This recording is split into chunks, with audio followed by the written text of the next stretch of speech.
na verdade, hoje convidadas e mais uma entrevista. Hoje nós estamos conhecendo aqui, conhecendo não, né? Porque eu já conheço o ENA. Vocês sabem o que é o ENA? Então hoje a gente vai conversar um pouquinho sobre o ENA.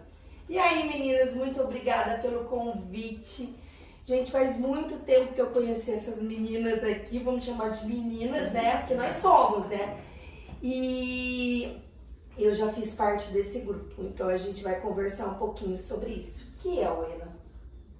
O ENA é um espaço de acolhimento ao processo do luto. Do luto, essa é a Neuceli, essa é a Dora, elas fazem parte aqui do ENA. Quando a gente fala em ENA, fala Espaço Nova Âncora, né? Nossa âncora, isso. Então, quando vocês falam que é um processo de luto, e como viver, Dora, esse processo de luto? Então, o luto, ele é um processo que não é linear, né? Tem altos e baixos, tem fases, né? E vivenciar o luto é falar dele e chorar dele, né? Aquela perda que a gente tem, porque a única forma de cuidar do luto é falando e chorando. Quando a gente fala em luto, a gente tem que saber lidar com perdas, né? E como lidar com perdas? Quando a gente fala em perdas, a gente não fala só em perdas de morte. A gente fala perdas no geral. Explica um pouquinho isso. O luto, ele realmente não é só quando morre alguém que está muito próximo a nós, mas é toda perda significativa na minha vida. Tudo aquilo que eu perco, que é extremamente importante, né? E que vai tirar duas coisas significativas, que são a minha rotina, que vai ser alterada para sempre, a minha identidade, que vai ser alterada para sempre com aquela perda. Então eu me torno enlutável. Na verdade, gente, pode ser a morte, pode ser um emprego, pode ser um relacionamento, né? Diagnóstico de uma doença grave, Principalmente a morte nós... de um pet. Verdade, que muitas pessoas sofrem demais, né? Com a morte de um pet. Neuzeli, agora, quando ela falou de perda, nós tivemos um tempo atrás aí um auê na nossa vida, né? Que foi a pandemia. Como que foi viver e superar e suportar a pandemia? A pandemia, ela foi cruel, né? Porque assim, você vivenciar o luto já é um processo muito difícil, né? Mas na nossa cultura você tem um ritual de uma despedida, Sim. de um velório, né? De um tempo para você se reorganizar e entender o processo, né? Principalmente quando a morte é repentina, Sim. né? A morte muito rápida. Existe uma diferença no processo de luto quando você tem uma morte muito rápida, onde você não tem uma despedida, onde o seu psique não tem ainda uma preparação, né, de uma morte que é anunciada, onde um familiar ele fica um longo tempo em tratamento, aí o médico vai explicando para você o processo, né, e Sim. aí existe essa diferença. Então na pandemia não houve essa despedida, né? É a morte sem despedida. É o luto, né? O luto sem velório. E isso foi muito triste, né? Porque o ritual faz parte dessa cultura de você fazer essa despedida. E a pandemia tirou isso. E na pandemia, na verdade, nós perdemos familiares, amigos, artistas. Sim. Perdemos várias pessoas de uma forma assim, uma explosão, né? Sim. E pra gente também foi difícil lidar com a pandemia, porque a gente nem sabia o que era essa pandemia, né? Porque foi uma surpresa, foi uma novidade para todos nós, né? O luto tem fases. Sim. Me explica um pouquinho sobre essas fases do luto. O nosso trabalho aqui ele é baseado na metodologia da Elisabeth Kübler-Ross, né, que é uma psiquiatra suíça que acompanhou o processo de luto, né, na década de 60. E aí, nesse estudo que ela fez com a família e pacientes também em fase terminal, ela identificou 5 fases do luto, né? Então, a fase do luto, a primeira fase seria a fase da negação. Quando uma pessoa recebe uma má notícia, né, ela nega aquela informação, ela nega aquela verdade. Ela não né? quer aceitar. Ela não quer aceitar, né? E aí, depois dessa fase, ela pode ficar com raiva daquela informação. Que seria a segunda. Raiva da notícia, né? Raiva de quem vem trazer essa notícia para ela, enfim, raiva dela mesmo, né? Até raiva de Deus. Isso, existe um conflito Pois também, né? Uma perda momentânea da fé. Sim. A gente coloca dessa maneira, né? E depois, com o passar do tempo, quando ela consegue compreender o que é o luto, porque o alívio desse processo, desse sofrimento, vem através da compreensão. Quando ela compreende o que ela está sentindo, quando ela fala, quando ela chora, isso ajuda no processo do luto. Sim. Né? E aí, nesse momento, é possível também resgatar a fé na fase da raiva, quando ela entra em conflito com Deus, né? Depois tem a barganha também, onde a pessoa vai negociando os sentimentos, né? Tem a fase mais importante que a gente coloca aqui, que é a fase da depressão, onde a pessoa já não consegue mais fugir dessa realidade, né? Ela entende que realmente é um dilema muito grande conviver com o ausente vai estar presente ali nesse processo, né? O ente querido, ele invade a sua mente de uma tal forma, né, que faz você refletir muito, né? Sobre a sua postura, sobre o seu comportamento, né? E você vai entender também o que realmente você perdeu. Como a Dora colocou, né? A rotina, né? Então, assim, você só dá conta realmente do que o ente querido levou, o que você perdeu, né? Você perde o motorista, você perde o companheiro, você perde a roupa no varal, né? Você perde muita coisa.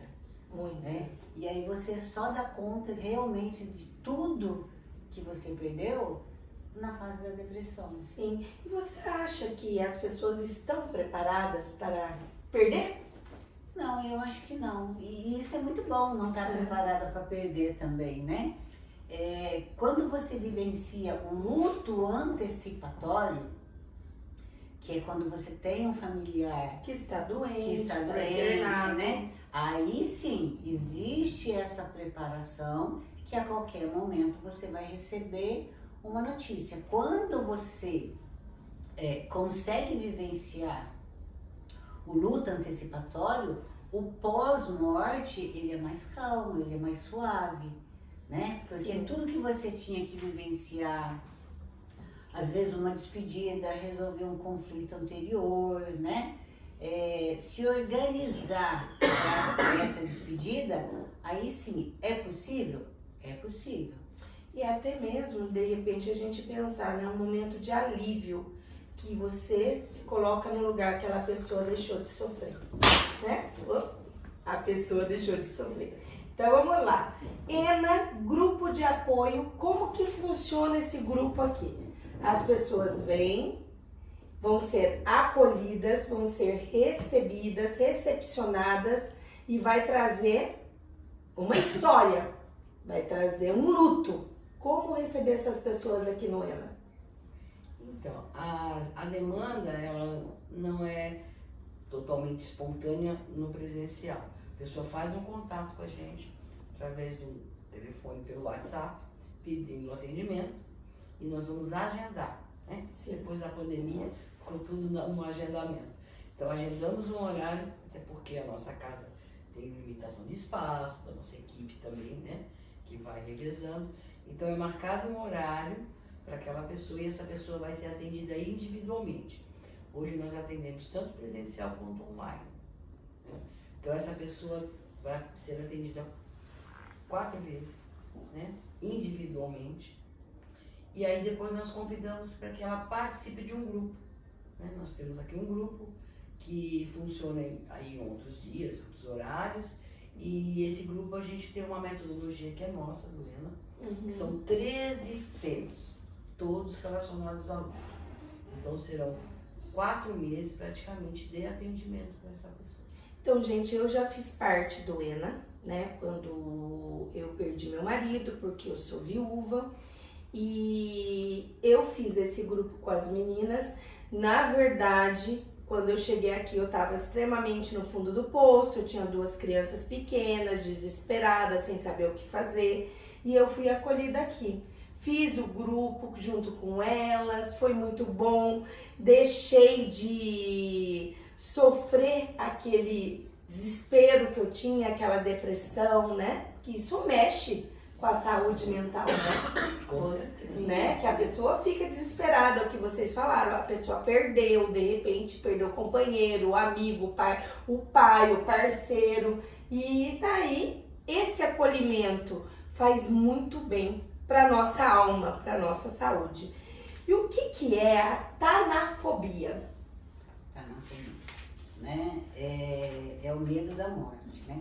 Primeiro eu quero agradecer o seu depoimento aí, que você valida o nosso trabalho, né? Sim. Então, assim, Por isso que eu tô aqui, né? Então, Porque semana passada Nos foi ajuda, finado. nos faz continuar. E de fazer a propaganda mesmo, porque na época uma das coisas que elas fizeram pra mim foi que eu andava com 2 alianças na mão. Elas falaram, gente, não, porque você é tão nova, com 29 anos andando com 2 alianças.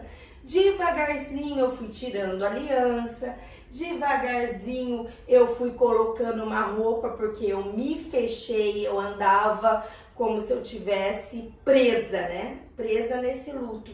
E eu, de uma forma ou outra, eu vivi, né? Hoje eu tô numa nova fase, hoje eu tenho um relacionamento, meus filhos já estão grandes.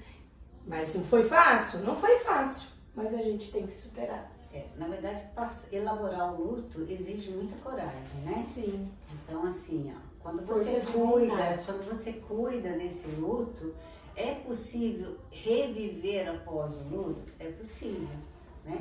Mas para isso precisa cuidar dessa ferida, cuidar desses sentimentos, né? Entender todo o processo e receber apoio, né? De um grupo de autoajuda, da família, né? Dos amigos, tudo isso ajuda nesse amparo para a pessoa realmente ter forças, O acolhimento, né? um acolhimento para seguir. Sim. Tá bom? E como se tornar amigos do Ena? Aí você vai falar um pouquinho, né? Não, antes eu vou falar para você sobre o medo da morte, né? Isso, medo da morte. Tem uma especialista, né, que ela identificou que o ser humano tem 10 tipos de medo da morte. Né? Então, o medo da morte seria o medo do desconhecido, o medo do sofrimento, né? Medo de perder o ente querido, medo da própria morte. Às vezes a gente pensa mais na morte do outro, né? Medo de deixar os filhos. Medo de deixar os filhos. Então, assim, num determinado momento da sua vida, você vai se identificar com um tipo de medo, né? Tá pronta para partir? Não tá, né? Cumpriu aí, tem que cumprir ainda os afazeres, né? Então, assim, falar da morte, se organizar também, pensar nessas questões, ajuda a ter esse medo a diminuir. Sim. Então, assim, falar da morte não aproxima ela. A gente ouve muito assim, os meus pais no consultório, porque eu tenho muitas crianças, né, especiais no consultório de psicopedagogia, e eles falam, qual é o seu medo hoje? É o meu medo da perda, de deixar os meus filhos, que são especiais, deixar que quem vai cuidar deles, né?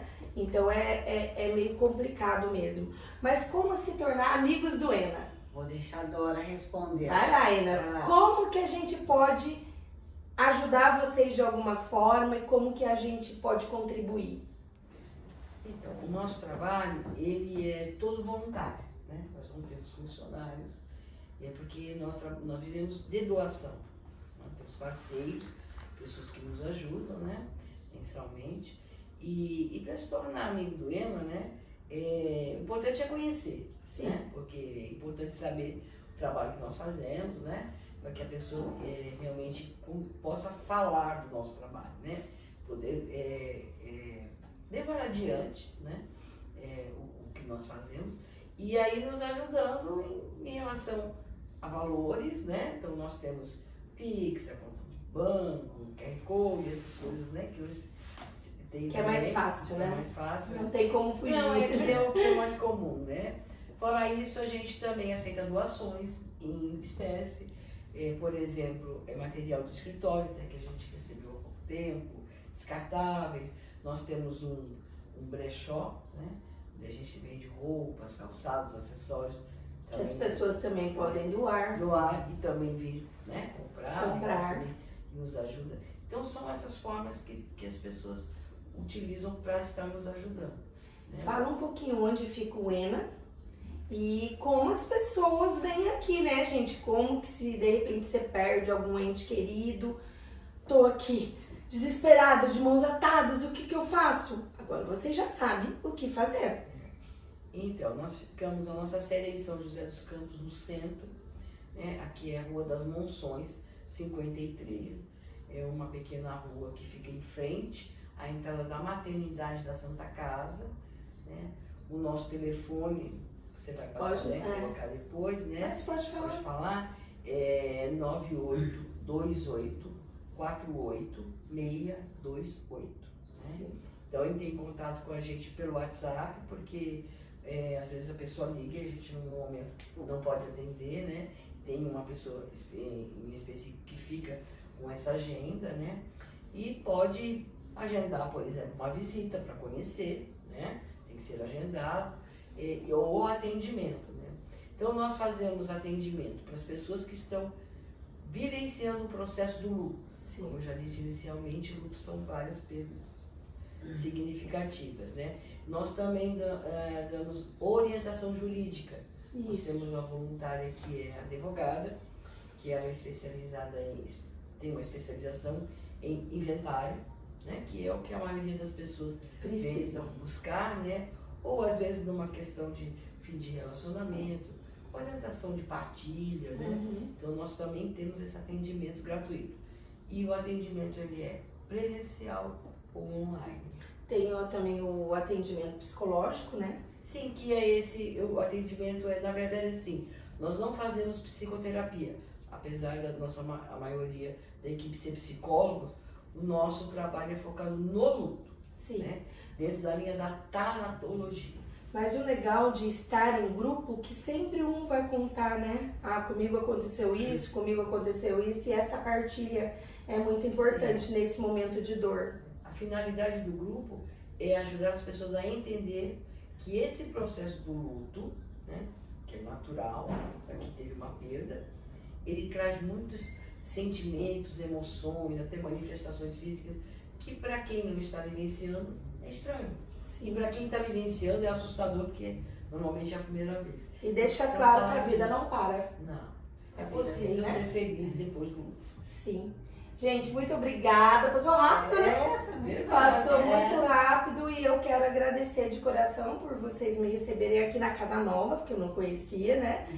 E vamos cada vez mais fazer a diferença na vida das pessoas. Querem falar mais alguma coisa? Agradecer, né? Agradecer aí o seu trabalho, né? A divulgação do ENA, pra gente é muito importante. Muito obrigada pelo seu carinho. Né? Ó, que ótimo, mais uma entrevista, mais um convidado e foi demais hoje.